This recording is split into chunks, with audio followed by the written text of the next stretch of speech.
The cool morning air and the sound of my feet hitting the pavement were my favorite things about jogging. But that all changed on one fateful day.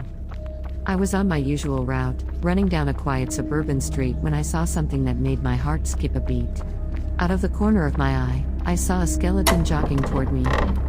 I was frozen with fear as the fully articulated skeleton approached, its ribcage rising and falling with each step, its arms swinging back and forth. It was like it was alive.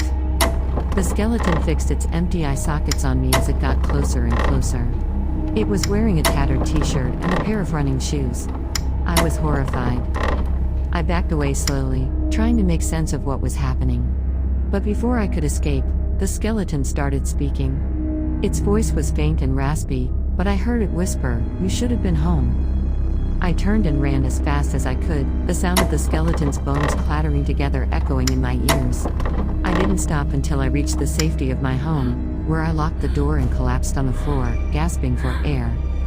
A few days prior, I had noticed the same car parked a block away every day when I was jogging, but I didn't think much of it. Now, I couldn't help but wonder if the stranger in the car and the skeleton were related. I dialed the police, but they didn't believe my story. I was left with more questions than answers and a growing sense of fear. The car was still there, and I felt like I was being watched. The fear took hold of me, and I was scared to leave my home. But I knew I needed to find out the truth. I made a plan to confront the stranger in the car.